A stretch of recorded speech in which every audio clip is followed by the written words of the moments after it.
Alright, hey guys, so this is going to be a little bit different video for me. Only a little bit. Alright, so there's good coverage on this Maxpedition Lithvore out there, so I'm not going to totally reinvent the wheel on this. I just wanted to get my thoughts out on it real quick. So Maxpedition Lithvore, if you've ever owned Maxpedition stuff before, you know that you could pick it out of a crowd from a mile away. Like it has a look to it and it has a feel to it, and neither of those are necessarily very good.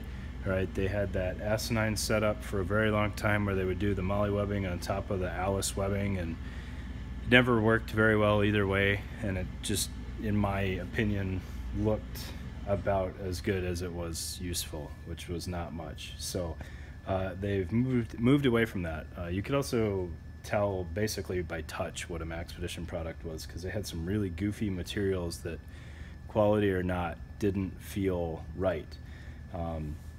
This is a totally new product, at least in my mind, from the old Maxpedition. So you can see they're using some Hypalon on here, or Hypalon type stuff. I'm not going to nerd out on the exact materials. They've got some grid material in here. They've got some traditional Cordura, and then they've got you know, quality Velcro, quality zippers, and some shot cord on there. So just a couple key points on this thing that I wanted to highlight because I thought they did it really well. So the molly webbing on the back pocket here, take it or leave it. It doesn't look like molly necessarily, so if that's a concern for you, the laser cut is working well.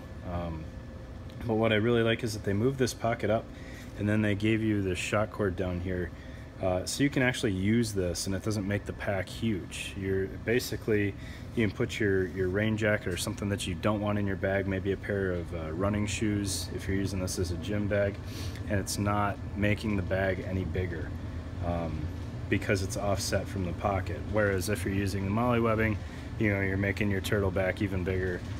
So basically the molly webbing I just look at as, you know, something, you know, a glorified pen holder. Right now this Sharpie is kind of big, so it doesn't fit in there very well, but I can't see myself ever really using that molly for anything other than that. So that's one thought. All right, moving on to the side here, the way they did the water bottle pockets is pretty gnarly, and I'm a fan. So with the zipper up, you're basically looking at a standard 16.5 ounce water bottle. Any of your disposable water bottles will fit in there like a champ, and they're not going to be moving all over the place. Now if you want to use your Nalgene bottles, you just pull the zipper down and the pocket bellows out, and now you have a Nalgene compatible pocket.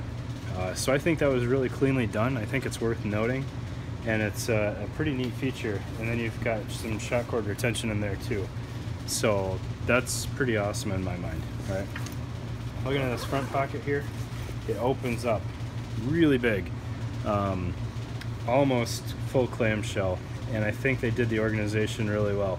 A lot of times on these like admin type pockets, you just have organization on one side, and then you're kind of left wondering, was the flap just supposed to be a cover for the pen slots or something like that? But no, on this one you've got a zippered compartment, you've got elastic, and then you've got some slash pockets here with your keychain retainer. So